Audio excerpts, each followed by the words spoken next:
ассалому алайкум бинандаҳои гиромӣ. бинандагони гиромӣ, дар душанбе соат 23 дақиқаи вақти маҳаллӣ аст ва дар ин соат мо шуморо бо тозатарин хабару гузоришҳо аз телевизиони Тоҷикистон ошно месозем. Дар студия бо шумо Ёр Муҳаммад Самадов ва Мадина Назарова. хадамоти матбуоти президенти ҷумҳурии Тоҷикистон хабар медиҳад ки паёми навбатии президенти ҷумҳурии Тоҷикистон ба мақоми олии намояндагӣ ва қонунгузории мамлакат Маҷлиси олии ҷумҳурии Тоҷикистон дар бораи самтҳои асосии сиёсати дохилӣ ва хориҷии ҷумҳурӣ моҳи январи соли 2021 ирсол мегардад. имрӯз иҷлосияи чоруми маҷлиси вакилони халқи шаҳри Душанбе даъвати шашум доир гардид. дар кори иҷлосия раиси шаҳри Душанбе, муовини якум, муовинони раиси шаҳр, роҳбар ва муовини роҳбари дастгоҳи раиси шаҳр, сардорони воҳидҳои сохтории дастгоҳ ва раисони ноҳияҳои шаҳр, сардорони мақомоти ҳифзи ҳуқуқ, сохторҳои мақомоти иҷроияи марказӣ, роҳбарони ташкилоту корхонаҳои муассисашон мақомоти иҷроияи ҳокимияти давлатии шаҳри Душанбе ва намояндагони васоити ахбори омма иштирок доштанд. гузориши ҳамкорони мо. имрӯз иҷлосияи чоруми маҷлиси вакилони халқи шаҳри Душанбе даъвати шашум доир гардид. дар кори иҷлосияи раиси шаҳри Душанбе, муовини якум, муовинони раиси шаҳр, роҳбар ва муовини роҳбари дастгоҳи раиси шаҳр, сардорони воҳидҳои сохтории дастгоҳ ва раисони ноҳияҳои шаҳр, сардорони мақомоти ҳифзи ҳуқуқ, сохторҳои мақомоти иҷроияи марказӣ, роҳбарони ташкилоту корхонаҳои муассисашон мақомоти иҷроияи ҳокимияти давлатии шаҳри Душанбе ва намояндагони васоити ахбори омма иштирок доштанд. иҷлосия мутобиқи қонуни конститутсионии ҷумҳурии Тоҷикистон дар бораи мақомоти маҳаллии ҳокимияти давлатӣ ва дар асоси қарори раиси шаҳри Душанбе даъват карда шуда таҳти роҳбарии раиси маҷлиси вакилони халқи шаҳри Душанбе муҳтарам Рустами Эмомалӣ сурат гирифт. пас аз интихоби котибот ҳайати таҳририя ва регламенти кори иҷлосия, вакилон рӯзномаи кори онро тасдиқ намуданд ки ба он масъалаҳо дар бораи лоиҳаи буҷети шаҳри Душанбе барои соли 2021 ва тасдиқи иҷрои буҷети шаҳри Душанбе дар соли 2019, иҷрои барномаҳои давлатӣ ва нақшаи чорабиниҳои мақомоти иҷроияи ҳокимияти давлатии шаҳри Душанбе дар соҳаи ҳунарҳои мардумӣ ва сайёҳӣ, ҳисоботи раиси шаҳри Душанбе оид ба ҷанбасти натиҷаҳои рушди иҷтимоию иқтисодии шаҳри Душанбе дар соли 2020 ва вазифаҳо барои соли 2021, инчунин тасдиқи қарорҳои раиси шаҳри Душанбе ворид гардид. дар оғози кори иҷлосия лоиҳаи буҷети шаҳри Душанбе барои соли 2021 ва тасдиқи иҷрои буҷети шаҳри Душанбе дар соли 2019 баррасӣ гардид. маҷлиси вакилони халқ қарор кард ки буҷети шаҳри Душанбе барои соли 2021 аз рӯи даромад ва хароҷот ба маблағи 2 миллиарду 316 миллиону 300 ҳазор сомонӣ қабул карда шавад. ҳамчунин ҳисобот оид ба иҷрои буҷети шаҳри Душанбе дар соли 2019 аз рӯи даромад ба маблағи 2 миллиарду 53 миллиону 303 ҳазору 587 сомонӣ ва аз рӯи хароҷот ба маблағи 1 миллиарду 958 миллиону 709 ҳазору 766 сомонӣ тасдиқ карда шуд. иҷлосия вазъи иҷрои барномаҳои давлатӣ ва нақшаи чорабиниҳои мақомоти иҷроияи ҳокимияти давлатии шаҳри Душанбе дар соҳаи ҳунарҳои мардумӣ ва сайёҳиро ҳамаҷониба баррасӣ намуда, масъулин ва сохторҳои дахлдорро вазифадор кард ки ҷиҳати рушди ҳунарҳои мардумӣ, фароҳам овардани шароити мусоид ба фаъолияти корӣ ва соҳибкасб намудани занону ҷавондухтарони хонашин, курсҳои кӯтоҳмуддати омӯзишии компютер, адрасу атласбофӣ, дузандагӣ, бофандагӣ, пухтупаз ва дигар намуди ҳунарҳои мардумиро дар муассисаҳои давлатии ҳунарҳои мардумии ноҳияҳои шаҳри Душанбе роҳандозӣ намоянд ва бо истифода аз таҷрибаи кишварҳои пешрафта ҷиҳати бунёди инфраструктури сайёҳӣ, хизматрасонии муосир, меҳмондорӣ, омодасозии кадрҳои соҳа, мунтазам курсҳои омӯзишӣ ва семинарҳо ташкил намоянд. дар иҷлосия раиси шаҳри Душанбе муҳтарам Рустами Эмомалӣ оид ба ҷанбаси натиҷаҳои рушди иҷтимоию иқтисодии шаҳри Душанбе дар соли 2020 ҳисобот дода вазифаҳоро барои соли 2021 муайян карданд.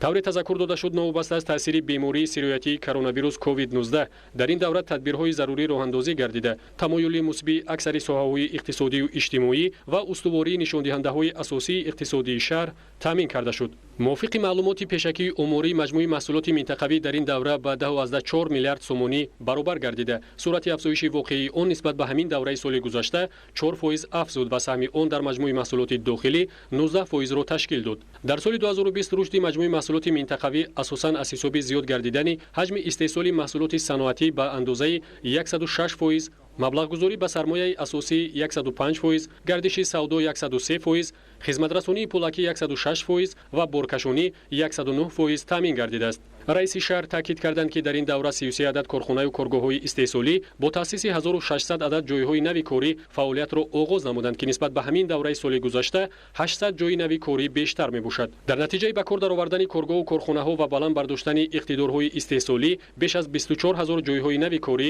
таъсис ёфтанд. ҳаҷми истеҳсоли маҳсулоти саноатӣ аз ҷониби 475 корхонаҳои саноатӣ ба 2.5 миллиард сомонӣ расонида шуд ки суръати афзоиши он нисбат ба ҳамин давраи соли гузашта 106.2%-ро ташкил дод. طبق معلومات عمری سال 2020 1.4 میلیارد کیلووات انرژی برق استحصال گردید که نسبت به همین دوره سال گذشته 8% زیاد میباشد. به حالت 1 دکمبر سال 2020 در پایتخت به 2560 انشاات انرژی گرمی انتقال داده شد که 101% اجرای نقشه پیش بینی گردیده را تشکیل میدهد. در این رابطه رئیس شهر به ساختارهای دخلدور دستور دادند که намудани боз 200 бинову иншоот ба шабакаҳои гармидиҳӣ дар давраи зимистони солҳои 2021-2022 таклиф пешниҳод намоянд. тавре маълумот дода шуд дар 4 соли охир 22 муассисаи таълимӣ барои 31 000 ҷойи нишаст дар дубаст мавриди истифода қарор гирифт. дар соли 2021 яъне ҷашни 30-солагӣ шумораи бунёди муассисаҳои таълимӣ ба 32 адад ва шумораи ҷойҳои нишаст ба 57 000 дар дубаст расонида мешавад. таи 4 соли гузашта бунёди 23 муассисаи томактабӣ барои беш аз 3 000 ҷойи нишаст оғоз гардида, то имрӯз 9 адади он бо 1990 ҷойи нишаст мавриди истифода қарор дода шуд. дар ин робита раиси шаҳр ба сохторҳои дахлдор супориш доданд ки барои бунёди муассисаҳои томактабӣ бештар соҳибкорон ҷалб карда шуда, таҷрибаи дар ошёнаҳои поёнӣ ҷойгир кардани боғчаҳои кӯдакон минбаъд васеъ роҳандозӣ карда шавад. ҷиҳати ба меъёрҳои шаҳрдорӣ мутобиқ намудани инфраструктури пойтахт ва суръатбахшӣ ба таҷдиду азнавсозии роҳҳои дохилии хиёбону маҳаллаҳо, сохтмони пулҳо ва гузаргоҳҳои зеризаминӣ чораҳои зарурӣ андешида шуда истодааст. бо ташаббуси шаҳрдорӣ соли ҷорӣ парки нақлиёти мусофирбари шаҳри Душанбе бо 100 адад троллейбусҳои муосири сохти ҷумҳурии Беларусия ва 50 адад автобуси тамғаи Акия аз ширкати муштараки Акия Авесто Автомотив Индастрии ҷумҳурии Тоҷикистон пурра гардид ки он ба беҳтар гардидани сатҳу сифати хизматрасониҳо ба аҳолӣ мусоидат кард. дар давраи ҳисоботӣ дар кӯчаю хиёбонҳои шаҳри Душанбе дар заминаи истгоҳҳои мавҷуда сохтмони 47 адад истгоҳҳои нави замонавӣ анҷом дода шуданд. зимни таҳлилу баррасии ҳамаҷонибаи натиҷаҳои фаъолият дар соли ҷорӣ раиси шаҳри Душанбе муҳтарам Рустами Эмомалӣ таваҷҷӯҳи масъулини мақомоти иҷроияи ҳукумати давлатии шаҳри Душанбе ва вакилони халқро ба нишондиҳандаҳои рушди иҷтимоию иқтисодии шаҳр дар давоми соли ҷорӣ ҷалб намуда ба муовини якум ва муовинони раиси шаҳри Душанбе, раисони ноҳияҳои пойтахт, роҳбарони дастгоҳи раиси шаҳр ва воҳидҳои сохтории дахлдор ҷиҳати таъмини рушди минбаъдаи нишондиҳандаҳои иҷтимоию иқтисодии шаҳр дастуру супоришҳо доданд. тавре иттилоъ дода шуд дар ҳудуди шаҳр айни замон сохтмони 450 бинову иншооти нави замонавӣ идома дорад, вале дар соҳаи сохтмони бинову иншоот ҳанӯз камбудиву норасоиҳо ҷой доранд. бинобар ин муовини якум роҳбарони лоиҳаҳо ва сохторҳои шаҳриро зарур аст ки дар кори лоиҳаҳо ҷалби бештари ширкатҳои ватании таҷрибадор ва кормандони маҳаллиро таъмин намуда истифодаи масолиҳи босифати сохтмонӣ ва назорати иҷрои корҳоро ҳамарӯза таъмин намоянд. дар ин робита ба сохторҳои масъули шаҳр супориш дода шуд ки барои интихоби ширкатҳои бовиҷдон ки дар асл таҷрибаи сохтмонӣ ва сифати корҳои хуб доранд қатъиян корбарӣ намоянд. дар ин самт ҷиҳати пешгирии сохтмонҳои худсарона ва ғасби замин сохторҳои марбута ба кумитаи идораи замини шаҳр муваззаф гардиданд ки дар ҳамкорӣ бо мақомотҳои ҳифзи ҳуқуқ дар ҳудуди заминҳои воридгардида ва ноҳияҳои ҳамшафати шаҳр чораҳои амалӣ андешанд. раиси шаҳр аз фаъолияти соҳаи нақлиёт ва бахшҳои он натиҷагирӣ намуда роҳбарияти соҳа ва корхонаҳои нақлиётиро вазифадор карданд ки ҷиҳати истифодаи оқилонаи нақлиёти мусофиркашонӣ, солимгардонии корхонаҳои коммуналӣ ва бартарафкунии камбудиҳои мавҷуда тадбирҳои заруриро амалӣ созанд.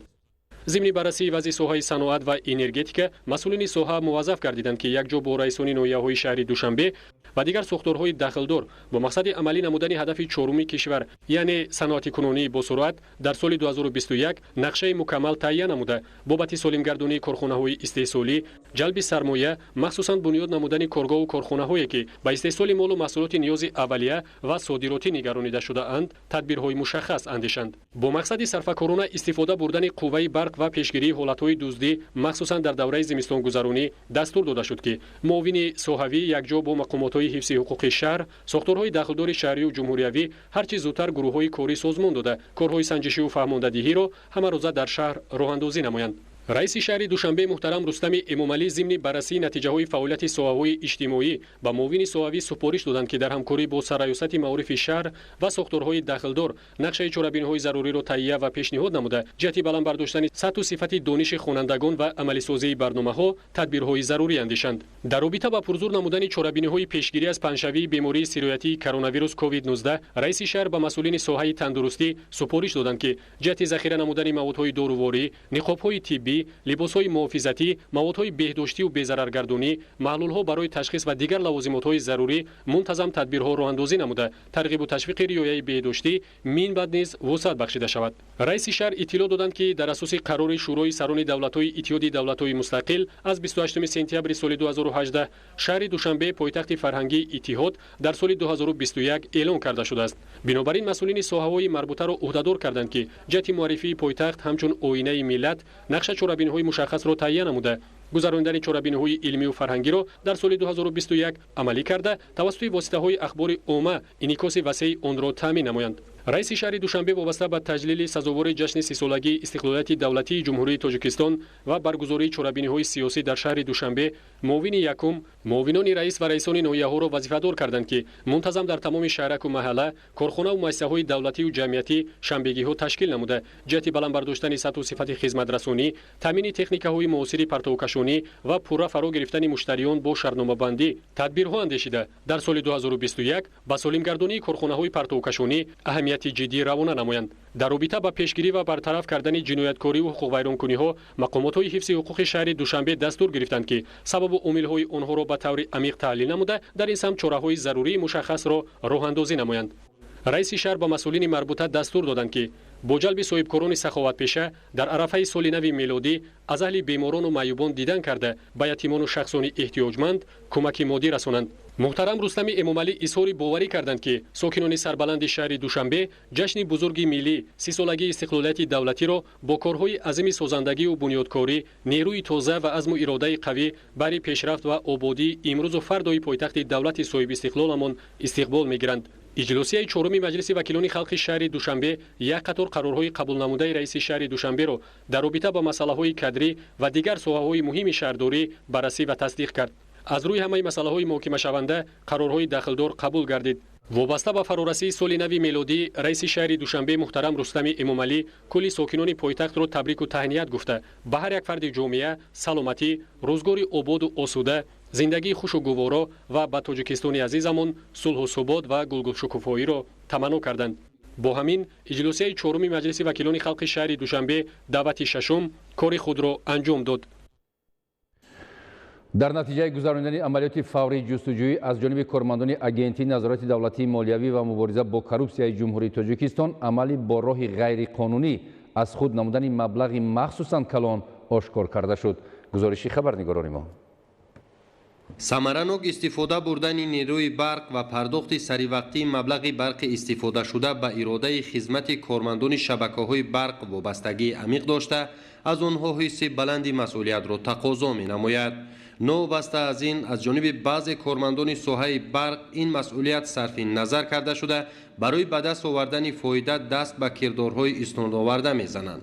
чунончи аз тарафи кормандони агентии назорати давлатии молиявӣ ва мубориза бо коррупсияи ҷумҳурии Тоҷикистон дар натиҷаи гузарондани чорабиниҳои оперативии ҷустуҷӯӣ муайян карда шуд, ки Раҳмонов Раҳмонқул Мусохонович дар вазифаи мутахассиси техникӣ барқчӣ ҷамъияти дорои масъулияташ маҳдуди илмию истеҳсолӣ иттифоқи тоҷик матбуот кор карда истода аз рӯи маслиҳати пешакӣ бо шахсони масъули идораи фурӯши барқи ноҳияи фирдавсии шаҳри Душанбе маблағи 586116 сомонӣ ҳаққи истифодаи барқ, ки аз ҷониби корхонаҳои истеҳсолӣ, марказҳои савдо ва хизматрасонӣ дар ҳудуди ҷамъият фаъолият дошта, барои давраи аз моҳи январи соли 2019 то моҳи ноябри соли 2020 ҷамъоварӣ карда шуда буд, ба ҷамъияти саҳомӣ кушодаи шабакаҳои барқи шаҳри Душанбе пардохт накарда аз они худ намуданд ва ба ин ҳаракатҳои ғайриқонунии худ ба манфиати давлат ба миқдори махсусан калон зарари моддӣ расониданд. дар асоси дархости агентии назорати давлатии молиявӣ ва мубориза бо коррупсияи ҷумҳурии Тоҷикистон санҷи сарфи энергияи барқ дар ҷараймаи илмии истеҳсолӣ тоҷик матлубот гузаронида шуда муайян гардид, ки ҷамъияти мазкур аз изгоҳи трансформатори 1331 бо қои барқ таъмин буда бо як адад ҳисобкунаки электронӣ насб карда шудааст. васл насби нохилҳои ҳудуди ҷамъият бошад, қисман ба талабҳои сохти дастгоҳи барқӣ ва қоидаҳои техникаи бехатарӣ ҷавобгӯӣ намебошад. از سال 2019 تا حاضر وقت جدمیم علمی استیصال اتفاق تاجیک مطلوبات حیث برقچی و تکنیک کار میکنم. صرفه انرژی از حدود جمعیت مبلغ 586000 сомонира насупордам. ай коркардагӣ ман сахт пишаймонам. وابسته به حالت مذکور نسبت رحمانوف رحمانقل موسیخانویچ و دیگران با ماده 245 قسم 4 بند ب کودکس جنایتی جمهوری تاجیکستان پرونده جنایی آغاز کرده شده. تفتیش پیشکی آن ادامه دارد. کارمندان شرکت پامیر انرژی در ولایت مختار کوهستانی بدخشان برای پیشگیری از استفاده غیر مقصدناک نیروی برق در بین اهالی کارهای فهماندهی می‌گذرانند. گزارشی همکاران ما. در استفاده عاقلانه نیروی برق ساکنان باید صرفه‌کار باشند و به اسرافکاری آن را ندهند، زیرا در صورت غیر مقصدناک استفاده بردن نیروی برق در وقت سرما به جاری نمودن محدودیت استفاده نیروی برق ضرورت پیدا می شود. از این لحاظ اگر ما می خواهیم که به محدودیت نیروی برق ضرورت پیش نهایت باید نیروی برق و گرمی را صرفه‌کارانه و مقصدناک استفاده بریم. اگر خواهیم از نیروی برق منتظم استفاده بریم و در وقت سرما خانه‌هایمان گرم و فروزان باشند و به جاری نمودن محدودیت استفاده نیروی برق ضرورت پیدا نشود، باید نیروی برق و گرمی را صرفه‌کارانه و مقصدناک استفاده بریم و هیچگاه به افرازکاری و بی‌اهمیتی آن راه ندهیم. ما باید صرفه‌کارانه نیروی برق را استفاده نماییم و در بیشتر خانه‌های پامیری ما می‌توانیم از تفدان‌های آتشی یعنی با هیزم و با دیگر چیزها استفاده نماییم. تغییرابی اقلیم سیاره و کم بارش آمدن فصل زمستانی سال گذشته باعث آن گردید که سطح آب دریاها در حدود ولایت به مراتب کم گردیده به تولید نیروی برق در بام جهان مشکلات پیش آورد. در برابر استفاده برندگان نیروی برق ولایت مختار کوهستان بدخشان دیگر ناحیه‌ها نیز نیروی برق را صرفه‌کارانه استفاده می‌نمایند و منزل‌های زیست خود را توسط انگشتنگ گرم کرده برق را همچون روشنی کار می‌گیرند. مسئولین شرکت برقی پامیر انرژی استفاده نیروهای آفتابی را در ناحیه مرغاب ولایت مختار کوهستان بدخشان برا مانده‌اند. جهد و تلاش‌های انرژتیک‌های ولایت برهان روانه شده است که اهالی ولایت را در تمام فصل سال با نیروی برق تامین نموده جهت استفاده صرفه‌کارانه آن از تمام امکانیت‌ها استفاده نمایند. با نظرداشت اجرای هدایت‌های راهبری دولت و حکومت جمهوری تاجیکستان در رابطه با صرفه‌کارانه استفاده بردن از نیروی برق و مقصدناک به انجام رسانیدن شدگار زمین‌ها در ناحیه وخش گروه‌های کاری تأسیس داده شده در دهات ناحیه کارهای فهماندهی را انجام می‌دهند. گزارش عبدالرزاق عزیز از ناحیه وخش. 2 هفته باز گروه‌های کاری از مقامات اجرایی حکومت دولتی ناحیه وخش در همه جماعت‌های دهات ناحیه راجع به رسانیدن دستور و هدایت‌های پرزیدنت جمهوری تاجیکستان مُحترم امامعلی رحمان در رابطه با صرفه‌جویی انرژی، سرشته‌کاری در استفاده نیروی برق، مقصدناک بهره برداری نمودن از زمین‌های نزد حولگی، گرفتن 3-4 حاصل در یک سال، براه ماندن کشت کارتوشکای بروقتی، رعایت تدبیرهای بهداشتی با اهالی کارهای فهماندهی به انجام می‌رسانند. چنین صحبت و واخوری‌ها در یک چند دهه‌های جماعت‌های دهات تاجیک‌آباد، رودکی و 20 سالگی تاجیکستان برگزار کرده شد. با اهالی اوید صرفه‌کارانه استفاده بردن برق، اوید ثمره‌ناک استفاده بردن زمینی نزد حولگی کار کرده ایستادیم، آگاهینامه‌ها تقسیم کرده ایستادیم. طوری ما مشاهده کردیم واقعا هم ساکنان ناحیه وخش از زمین‌های نزد حولگی خوب بهره برداری کرده، هم غذای خانواده را تأمین می‌کنند، هم در فراوانی و ارزانی محصولات بازار حصه‌گذاری می‌نمایند. نمایندگان مقامات اجرایی حکومت دولتی ناحیه وخش ضمن صحبت و واخوری‌ها با ساکنان اطراف صرفه و سرشته‌کاری در استفاده برق که به منفعت خود شهروندان است گفتگو کرده راجع به استفاده دیگر نوع‌های سوزشواری در تأمین حرارت معتدل خانه‌ها اظهار اندیشه نمودند. قوه‌های برق صرفه‌کارانه استفاده ببریم. مثال وقت شده با پلتوهای مثال با الکتریکی استفاده می‌بردیم، حاضی انگشت مثال استفاده می‌بریم خونه را مثال انا حمام را مثال پچکه چسباندیم که مثال همین قوه برق صرفه شود. مثال ساکنان ناحیه وخش در استفاده ثمره بخش زمین‌های نزد حولگی تجربه بزرگ دارند، هم توسط گرمخانه‌ها و هم در هوای گشاد تمام سال محصولات می‌رویانند و اضافه آن را پیشنهادی بازار می‌کنند. خودمون مشاهده کردیم که در یک زمین یک باره 2 حاصل هم لبلبوی آشی هم کرم کرده است. با مهنت حلال و صادقانه غذای زمستانه را نیز ذخیره کردند که واقعا هم نمونه عبرت ارزیابی می شود. در هر یک خانواده طبق دستور و هدایت‌ها از هر نمود سبزیجات و میوه کنسرو آماده کردند که تا دوره بعدی محصولات تر و تازه کافی است. 500 банка захира кардем, кадду кардем, картошка, пиёз, сабзӣ, ҳама чиро кардем, бо боқимондаша дар бозор бурда фурӯхтем. дар ҳудуди деҳоти тоҷикободи ноҳияи вахш ҳар ваҷаб замини корам ҳадафнок истифода карда шуда дар ҳама фаслҳои сол сабзавоти тару тоза истеҳсол менамоянд. вақти ҳамин шонандани картошка шудааст, вақти шонандани гулкарам шудааст. ҳамира меҳнат мекунем, мебарем бозори фаровон мефурӯшем. зиндагимо хуб гузашта шудааст. мавзӯи дигар. дар ноҳияи варзоб шуруъ аз соли 2018 то имрӯз ба истиқболи ҷашни 30-солагии истиқлоли давлатӣ 151 иншооти таъиноти гуногун мавриди истифода қарор дода шуд. айни ҳол корҳои сохтмонӣ дар 58 иншооти дигар идома дорад. гузориши хабарнигорони мо аз ноҳияи варзоб. ҷиҳати натиҷагирӣ аз фаъолияти соҳаҳои иҷтимоиву иқтисодӣ ва иҷрои саривақтии дастуру супоришҳои асосгузори сулҳу ваҳдати миллӣ пешвои миллат президенти ҷумҳурии тоҷикистон муҳтарам Эмомалӣ раҳмон дар самти вусъат бахшидани корҳои ободонӣ муовини сарвазири мамлакат Гулмаҳмадзода Давлатшоҳ бо сокинону фаъолони ноҳияи варзоб мулоқоти судманд анҷом дод. дар вохӯрӣ вобаста ба вусъат бахшидани тадбирҳои ободонӣ ва дар ин замина муҳайё сохтани шароити арзандаи кору хизматрасонӣ ба аҳолӣ барои сазовор таҷлил намудани ҷашни 30-солагии истиқлоли давлатӣ анҷоми корҳои фаҳмондадиҳӣ ҷиҳати сарфакорона истифода бурдани нерӯи барқ бо сокинон ҷалби ҷавонон ба китобхониву китобдорӣ қадрдонии онҳо дар роҳ ёфтан дар озмунҳои ҷумҳуриявӣ мақсадноку оқилона истифода бурдани заминҳои назди ҳавлигӣ ва президентӣ бунёду барқарор кардани боғу тогзор ва идома бахшидани тадбирҳои ниҳолшинонӣ инчунин бурдани корҳои тарғиботӣ дар байни аҳолӣ ҷиҳати пешгирӣ аз паҳншавии бемориҳои сироятӣ ва дигар масъалаҳои муҳим мавриди таҳлилу баррасӣ қарор гирифт. аз 276 иншооти нақшавие ки то таҷлили ҷашни 30-солагии истиқлоли давлатӣ бояд дар ноҳияи варзоб сохта шавад, то имрӯз 151 адади он мавриди истифода қарор гирифта феълан дар 58 иншооти дигар корҳои сохтмонӣ бо ҷалби соҳибкорону сокинон идома дорад. дар мулоқот аз ҷониби намояндагони ҳукумати ҷумҳурии тоҷикистон ва масъулону кормандони сохторҳои марбута инчунин роҳбарияти мақомоти иҷроияи ҳокимияти давлатии ноҳияи варзоб изҳори боварӣ карда шуд ки минбаъд дар доираи нақшаҳо ҷиҳати баландбардоштани фарҳанги истифода бурдани нерӯи барқ дар байни аҳолӣ пешгирӣ аз паҳншавии бемориҳои сироятӣ ва рушди соҳаҳои иҷтимоиву иқтисодии ноҳия тадбирҳои ободониро аз ҳарвақта бештар вусъат дода барои расидан ба ҳадафҳои бузурги ҳукумати мамлакат қадамҳои устувор гузошта мешавад. дар пайравӣ аз сиёсати иҷтимоии ҳукумати ҷумҳурии тоҷикистон аз ҷониби ташкилоту идора ва шахсони саховатпеша ба қишри ниёзманди ҷомеа аз ҷумла беморону барҷомондагон ва муассисаҳои иҷтимоӣ кӯмакҳои амалӣ расонида мешавад ки иқдоми саривақтӣ ва муҳим ҷиҳати дастгирии табақаи ниёзманд мебошад.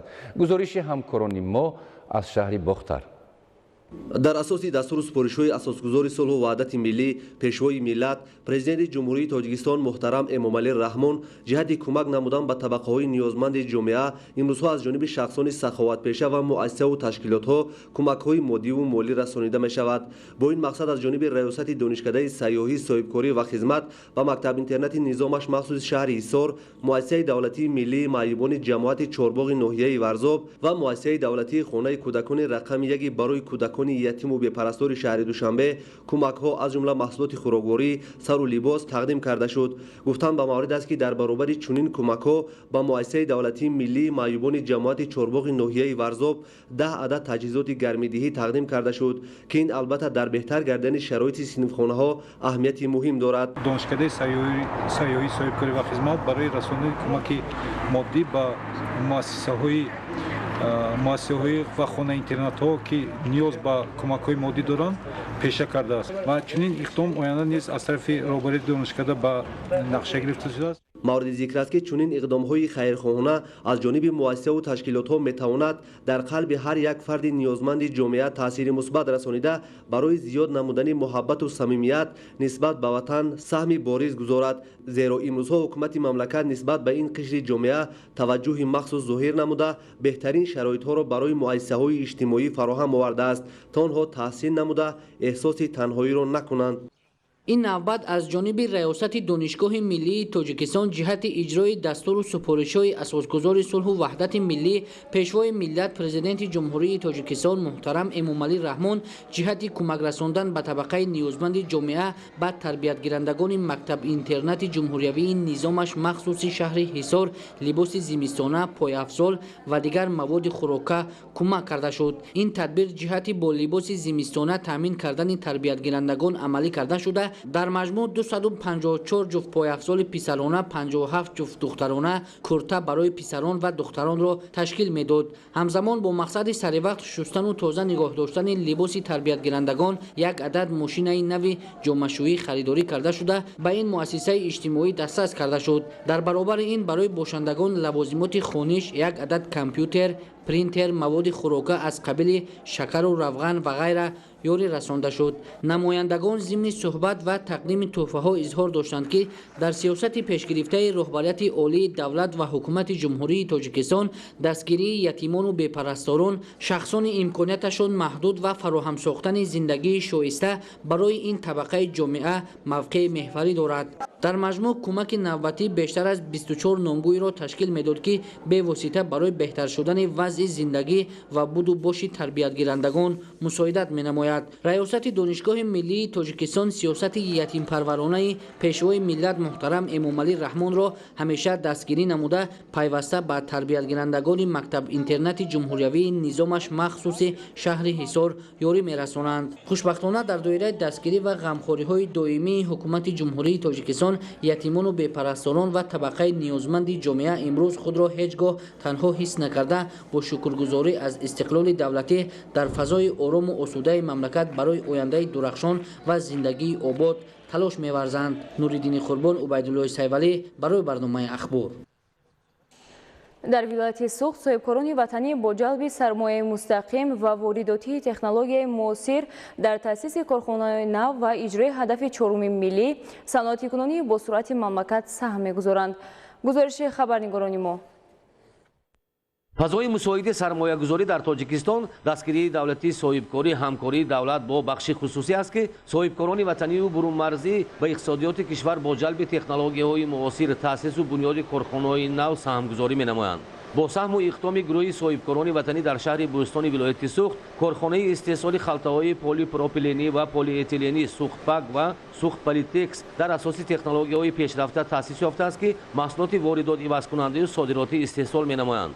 محصولات این دو کارخانه صنعتی بهره تامین بازار داخلی نقش اساسی داشته وارد این گونه محصولات را از خارج کشور جلوگیری می‌نماید. این محصولات برای بند و بست آرد و محصولات آردی آذوقه‌واری و سمنت و گچ و آهک پیش بینی شده قبلا پور وارد کرده می‌شد. در منطقه آزاد اقتصادی سوخت کارخانه سوم صاحبکاران آزیا پلیتکس عاید به استحصال خلطه‌های کلان حجم تمغه بیگ بیگ در مساحت 1.6 گکتار وسعت دارد. این نتیجه همکاری مقامات اجرایی حاکمیت دولتی ولایت سوخت با صاحبکاران وطنی و برون مرزی و اقدام نخستین میباشد. خلطه‌های کلانی پلی پروپیلنی برای جای کردن و بند و بست و انتقال مسائل ساختمانی و کنسنترات معدن‌های کوهی پیش بینی شده است. بنا به اطلاع مسئولین جمعیت برای بنیاد کارخانه 35 میلیون سومانی سرمایه مستقیم روانه گردیده اقتدار استحصال 80 میلیون دانه خلطه‌های پلی پروپیلنی دارد که با تکنولوژی‌های پیشرفته اساس یافته است. طبق نقشه مؤسس و صاحبکاران جمعیت اقتدار استحصالی دوره به دوره افزون کرده می شود، زیرا در شهر بوستان باز یک انشاات استحصالی ساخته می شود. در دایره صنعتی کنونی با سرعت کشور اقتدار کارخانه الحال استحصال 80 میلیون دانه خلطه‌های پلی‌اتیلنی بوده. طبق نقشه در مرحله من بعد استحصال سالانه تا به 120 میلیون دانه رسانیده می شود. نقشه جمعیت برای وسیع نمودن کارخانه عاید به استحصال خلطه‌های کلان ساختی بیگ بیگ عملی می شود. طلبات خریدار داخلی 50,000 دانه بوده. اقتدار کارخانه استحصال 30,000 دانه در یک ماه می باشد. ما با وارد خطای نوی تکنولوژی نه تنها طلبات داخلی را تامین همزمان برای صادرات محصولات استحصال می نماییم. در کارخانه 100 جای کاری دائمی بلندموز تأسیس می یابد. با بنیاد این کارخانه شماره کارگران در 3 کارخانه صاحبکاران وطنی به 650 نفر میرسد. مؤسسان در شهر بوستان یک کودکستان زمانوی بنیاد نمودند که فرزندان کارمندان این کارخانه ها و دیگر ساکنان شهر بوستان را به تربیت تا مکتبی فرا گرفته است. барномаи ахборро идома медиҳем. бинандаҳои азиз, аз 23 то 25 октябри соли равон дар шаҳри Сеули ҷумҳурии Корея намоишгоҳи байналмилалии занҳои ихтирокор ва форуми байналмилалии занҳои ихтирокор доир гардид, ки дар он 3 нафар зани тоҷик иштирок намуда сазовори медали тилло гаштанд. ҳамкорони мо мавзӯъро идома медиҳанд. дар намоишгоҳи байналмилалии занҳои ихтирокор ва форуми байналмилалии занҳои ихтирокор дар ҷумҳурии Кореяи Ҷанубӣ 441 нафар занон аз 17 давлати аъзои Созмони умумиҷаҳонии моликияти зеҳнӣ тариқи онлайн иштирок намуданд. дар ин намоишгоҳ ва форуми байналмилалӣ 3 нафар занҳои ихтирокори тоҷик Мутабар Зоидова, ходими илмӣ химияи пайвастагиҳои гетеросиклӣ Парвина Мухторова, ассистенти кафедраи бемориҳои гӯшу гулӯ ва бинии донишкадаи такмили ихтисос ва баъди дипломии кормандони соҳаи тиб ва Тахмина Маҳмудова, муовини декан оид ба илми факултаи нақлиёти донишгоҳи давлатии техникии Тоҷикистон ширкат варзида бо ихтирои худ дар намоишгоҳ ва форуми байналмилалии занҳои ихтирокор ҷумҳурии Тоҷикистонро муаррифӣ карданд.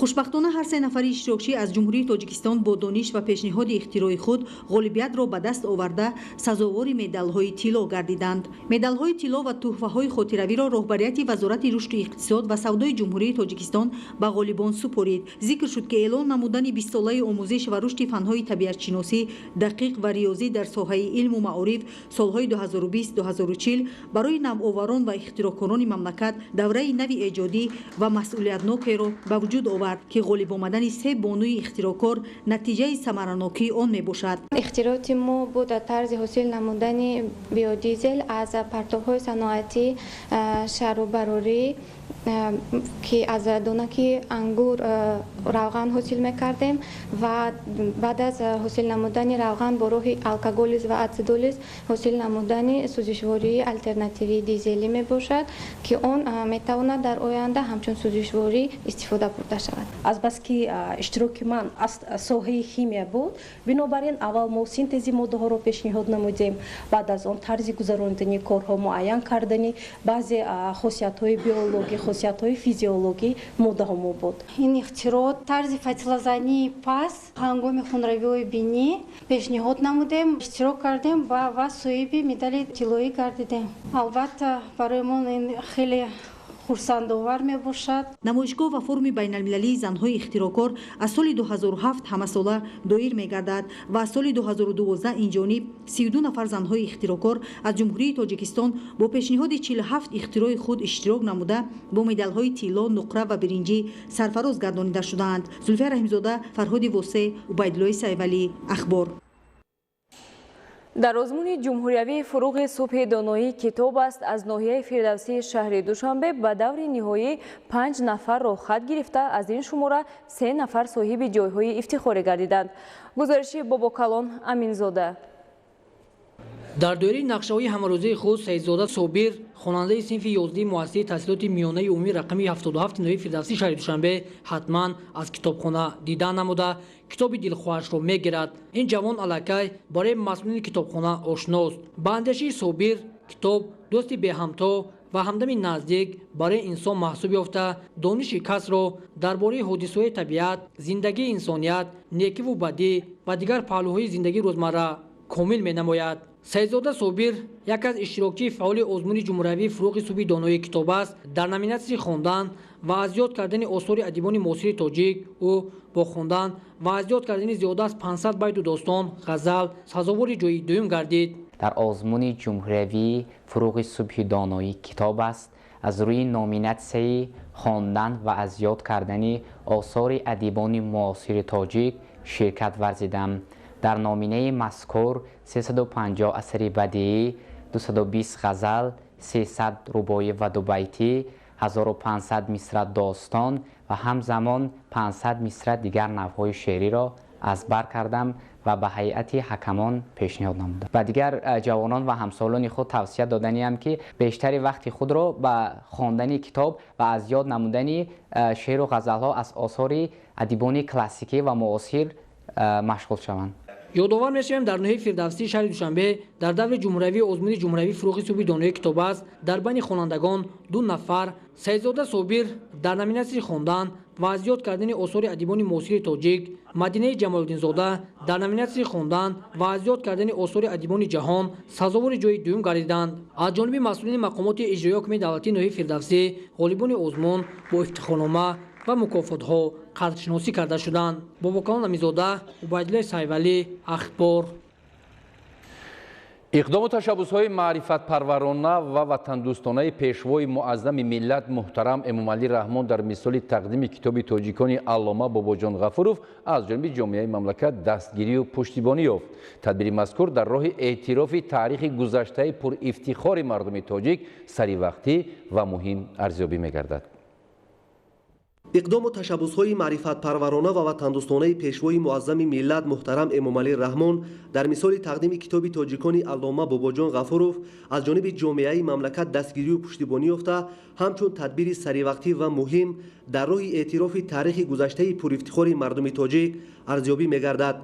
ба истиқболи ҷашни сисолагии истиқлоли давлатӣ ба ҳар як хонаводаи тоҷикистонӣ китоби тоҷикони Бобоҷон Ғафуров ҳамчун тӯҳфаи бебаҳои сарвари давлат муҳтарам Эмомалӣ Раҳмон тақдим мегардад ва дар ин рӯзҳо ин тӯҳфаи бебаҳо ва китоби мондагор ба сокинони шаҳру ноҳияҳои вилояти мухтори Кӯҳистони Бадахшон дастрас карда мешавад. ин иқдоми пешвои муаззами миллат бесабаб нест ва дар чандин баромадҳо ва китобу мақолаҳои худ ҷаноби олӣ пешвои миллат таъкид мекунанд ки таърих ин мактаби бузурги сабақомӯзист ва дар байни ҳама он китобҳо ва ҳама он таълифотҳо ки доир ба таърихи халқи тоҷик, таърихи тӯлонии халқи тоҷик то имрӯз таълиф шуданд, чӣ дар дохили кишвар, чӣ дар берун ва новобаста ба кадом забонҳо, таълифоти академик Бобоҷон Ғафуров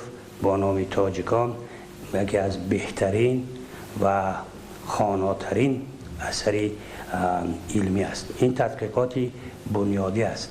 омӯзишу донистани амиқи таърихи пурифтихори халқи тоҷик шоҳасари академик Бобоҷон Ғафуров китоби тоҷикон барои ҳар як шахси худогоҳу ватандӯст ҳатмӣ мебошад, чунки китоби тоҷикони Бобоҷон Ғафуров давраҳои пайдоиши таъриху халқи миллати тоҷикро пурра фаро гирифтааст. дар китоби тоҷикон академик Бобоҷон Ғафуров таърихи тоҷиконро аз давраҳои қадим ва асрҳои миёна саҳифагардон намудааст то насли имрӯзу оянда аз гузаштаи миллати тоҷик ба хубӣ огоҳӣ дошта бошанд. китоби академик Бобоҷон Ғафуров воқеан ин китобе аст барои худшиносии мо.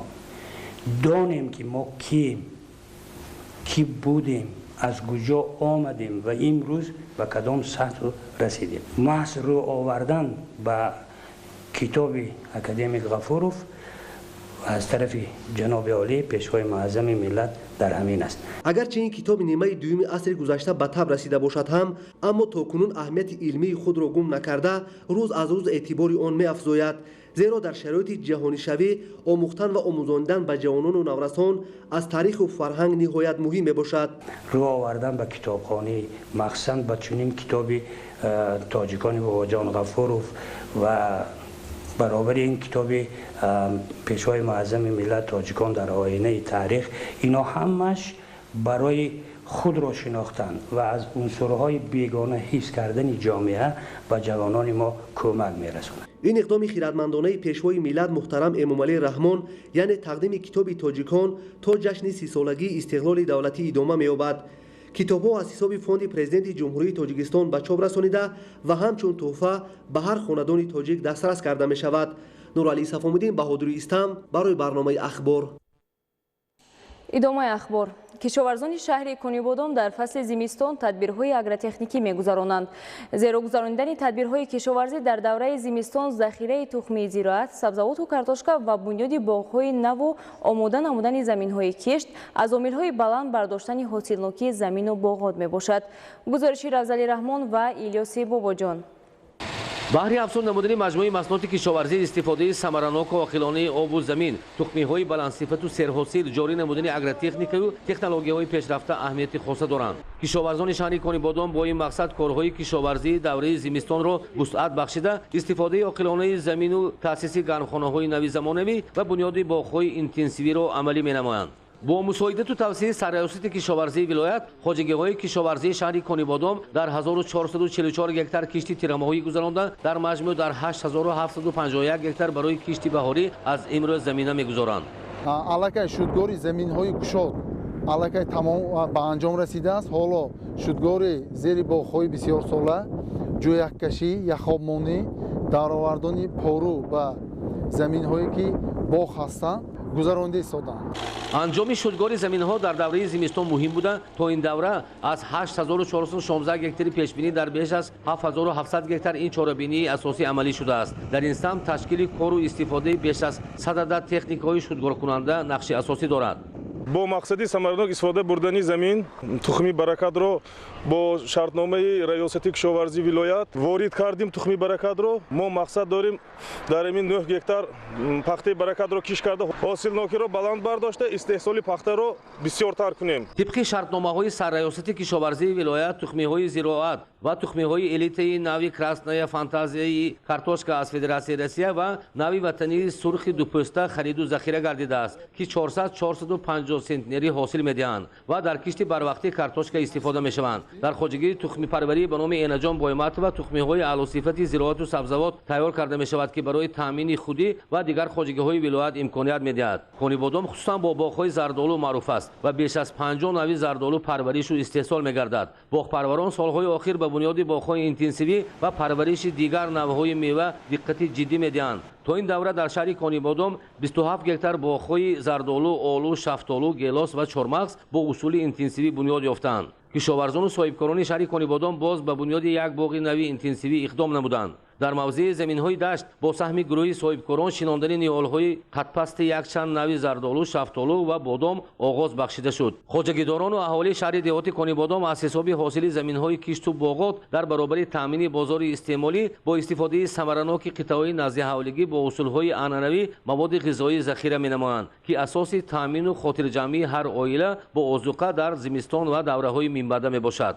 масалан сокини деҳаи ҷаҳонзеби ҷамоати деҳоти лоҳутӣ абдурашид ахмедов анвои гуногуни маҳсулотро ба ҳаҷми талаботи оила захира намудааст. ҳамзамон аҳли ин оила аз ҳисоби истифодаи оқилонаи замини гармхонаи қитъаи назиҳавлигӣ дар лимӯпарварӣ даромади иловагӣ мегирад. дар шаҳру деҳоти конибодом кишоварзон, соҳибкорон ва шахсони алоҳида бо таъсису бунёди гармхонаҳои доимӣ таваҷҷӯҳ намуда дар истеҳсолу таъмини бозори истеъмолӣ бо сабзавоти тару тоза саҳми арзанда доранд ки асоси фаровонӣ ва нисбат ба соли гузашта то 50% паст шудани нархи сабзавоти гармхонаҳо мебошад. дар гармхонаи мавҷудаи хоҷагии деҳқонии Баҳористон дар 20 сотих гармхона помидор қисман пухта ҳосили он то миёнаи соли 2021 ба бозор бароварда мешавад.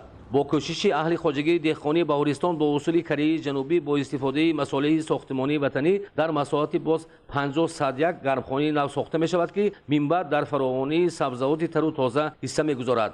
равзали раҳмон, Илёс Бобоҷон, шаҳри Конибодом, барои барномаи Ахбор.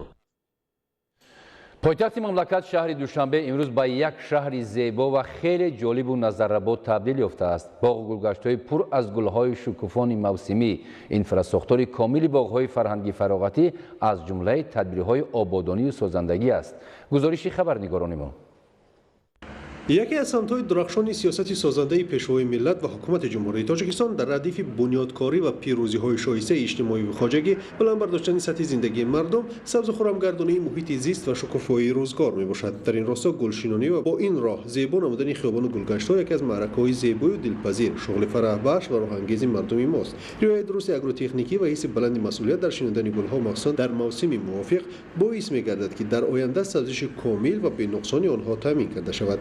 масъулини комитаи давлатии идораи замин ва геодезии ҷумҳурии Тоҷикистон бо мақсади саҳмгузорӣ дар сарсабзсозии пойтахти мамлакат шаҳри Душанбе тадбири гулшинониро ба роҳ монданд. тадбири экологӣ имкон фароҳам меорад ки дар баробари зебову назаррабо гардидани шафати роҳ ҳамчунин муҳити зист низ солим ва тоза бошад. варди зикр аст ки шинодани гул ва саҳм гузоштан дар ободонии маҳал амали неки инсонӣ буда шинонидани ниҳолу гулбуттаҳо, тоза кардани наҳру ҷӯйҳо, оростани кӯчаҳо тавассути сабзкориҳо дар мамлакат ба ҳукми анъана даромада сокинон онро ба таври дастаҷӯ دستجمعانه انجام میدهند. همزمان جهت ترغیب طرز حیات سالم در بینای مرکزی کمیته دولتی ورزشگاه بنیاد و موارد بهره برداری قرار داده شد. در این ورزشگاه شرایط مساعد برای فرا گرفتن کارمندان با ورزش در وقت‌های بیرون از کار مهیا گردیده است.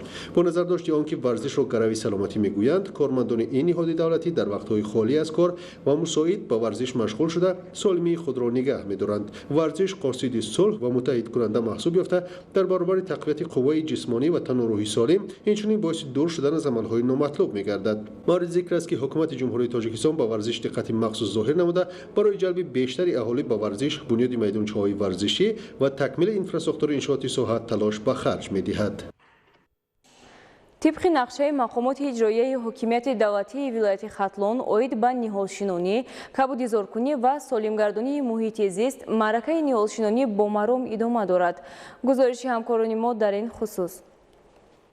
معرکه نهالشینانی و کبودیزورکنی در ناحیه جلالالدین بلخی وسعت تازه گرفته، ساکنان و کارمندان اداره و مؤسسه ها با استفاده از روزهای استراحت توسط حشرهای دستجمعانه با شینانیدن نهالان سایه افکن و همیشه سبز و گل و بوته‌های آرایشی مشغول می‌گردند. از جمله در جماعت شهرک بلخ معرکه نهالشینانی و کبودیزورکنی از روی ترتیب معین در شفت راههای ماشینگرد نزد بیناهای استقامتی و معموری و گلگشت و موضع‌های استراحتی و در نظر داشته شده است. خیلی که دیده ایستاده این امروز در کنار شاهراه جماعت با تشبوس کمیته های محله ها زیاده از 100 نفر شهروندان با یک حس بلند وطن دوستی و شهروندی برآمده سهم خود را در آبادانی مرکز شهر گذاشته ایستادند. قابل ذکر است که جهت دسترس نمودن نهالان و گل و بوته‌ها در ناحیه جلالالدین بلخی زمینه‌های مساعد فراهم می‌باشد که از چونین شرایط موجوده ساکنان و کارمندان اداره و کارخانه‌ها پرثمر استفاده می‌برند. درختانی که ما حاضر در اینجا شناندیم از باغ خواجگی دهقانی خود حدود شهرک خواجگی دهقانی تقای مرادزاده گرفتیم. همین درخت‌ها را در این خواجگی دهقانی مذکور در مساحت 8 هکتار نهال‌های گوناگون پرورش کرده با تمامی تشکیلات و اداره‌های حدود شهرک و حدود ناحیه دسترس کرده می‌شوند. با اطلاع مسئولین در رفت معرکه نهالشینانی مسئولیت‌های متخصصان ساحه به طور وسیع استفاده کرده می‌شود، زیرا قاعده‌های درست اگرتکنیک در روند نهالشینانی و نشأونمای منبعده درختان ضرور شمرده می‌شود. امروزها هر یک نفر ساکن ناحیه جلالالدین بلخی با درک بلند مسئولیت وطنداری پی کارهای آبادانی کمر همت بسته مقصد دارند که جشن پرافتخار سومین سالگرد استقلالیت دولتی را سزاوار و شایسته استقبال بگیرند. تورالی صاحب نظر پرویز سفر از ناحیه جلالالدین بلخی برای برنامه اخبار. آخری ماه دکبر سال 2020 طبق پیشگویی متخصصان سیربارش و سرد خواهد آمد. در نتیجه بارشات تومن و ترمفرایی و یخبندی در عقبه‌ها و منطقه‌های کوهی در نظر داشته شده است. تفصیلات بیشتر در گزارش محمدعلی سفر. از آغاز فصل تیرماه و زمستان سال 2020 بارشات به فرق از سالهای قبلی در مملکت بیشتر شد که چنین وضع هوا را متخصصان به تغییریابی اقلیم ربط می‌دهند. در مملکت بارشات در ماه‌های نوامبر و دکبر سال جاری زیاد به عمل آمده یک بار هوا سرد شد که چنین روند دوام ماه‌های دیگر فصل زمستان طبق پیشگویی آب و هواشناسان در نظر داشته شده است. آب و هواشناسان چند روز آخری ماه دکبر را نیز سیربارش و سرد پیشگویی می‌کنند. روز 26 دکبر در جمهوری بردنی باران بدن به برف مبدل می‌گردد. در بعضی حالت‌ها شدتناک می‌بارد. اساساً شدتناک گرفتنی بارشات‌ها در آخر روز 26 و شبانه و سحر روز 27 دکبر در نظر است. در بعضی ناحیه‌ها نهایت بردنی بارشات‌های پرشدت در نظر است، یعنی که در ولایت خاطلون و تابع مرکز و روز 28 تا 30 دکبر در جمهوری هوای تغییریابنده بی‌بارش در نظر است. تومن فرایی پیشگویی می‌شود و با سبب صاف شدن هوا حرارت شبانه پس می‌گردد. بنابر سردی هوا در نتیجه یخبندی و ترمفرایی در منطقه‌های کوهی به عمل می‌آید که کمیته حالت‌های فوق‌العاده و مدافع گرجنی نزد حکومت جمهوری تاجیکستان به ضرورت به سفر برآمدن در روزهای آخری ماه دکبر سال 2020 ساکنان را هشدار می‌دهند. بارشاتی که از جانب اجنسی آب و هواشناسی پیشگویی کرده شده ایستاده است، احتمال رخ دادن بعضی از حادثه‌های طبیعی را مساعدت خواهد کرد. بنابراین جهت پیشگیری نمودن این گونه حادثه‌ها این هم باشد مخصوصا در شاهراه‌های کوهی فرآمدن ترمه از آن جمله سنگریزش در بعضی از مناطق ها حتی آمدن سیل‌ها هم نیز پیشگویی کرده شده шуда истодааст. Кумитаи ҳолатҳои фавқулода ва мудофиаи гражданӣ назди ҳукумати ҷумҳурии Тоҷикистон бори дигар ба диққати аҳолие ки дар доманакӯҳ ва кӯҳсор зиндагӣ мекунанд мерасонанд ки дар ин рӯзҳо ҳангоми чарондани чорво ё ин ки баромадан барои ҷамъоварии ҳезум хеле эҳтиёткор бошанд. ғайр аз ин барои пешгирӣ намудани садамаҳои нақлиётӣ ва аз он ҷумла ҳодисаҳои нохуш дар шоҳроҳҳое ки тариқи ахбаҳо мегузаранд мо ба ронандагон муроҷиат карда хоҳиш менамоем ки пеш аз сафар намудан ҳатман бояд ки воситаҳои нақлиёти худро омода созанд, оид ба ҳолати роҳҳо ва боду ҳаво пурсон гарданд, баъдан ба сафар бароянд ва дар маҷмӯъ барои пешгирӣ намудани ҳодисаҳои сӯхтор ки дар ин рӯзҳо ҳангоми пастшавии ҳарорати ҳаво низ зиёд шуда истодааст, мо муроҷиат карда хоҳиш менамоем ки бори дигар ҳангоми истифодабарии он воситаҳои барқие ки дар хона ё ин ки дар ҷои идораҳо ҳастанд, бори дигар ноқилҳои барқиро санҷанд. сард шудани ҳаво дар баробари рафтуомади воситаҳои нақлиёт ба соҳоти мухталифи хоҷагии халқи мамлакат аз ҷумла фаъолияти кишоварзон низ бетаъсир нахоҳад буд.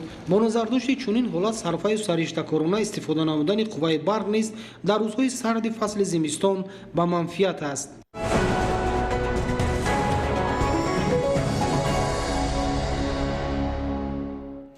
бинандаҳои гиромӣ, ин буд ҳамаи он хабару гузоришҳое ки то ин соат ба дасти мо расиданд ва мо пешкаши шумо намудем. бароятон беҳтарин хушиҳои зиндагиро таманно дорем. саломат бошед.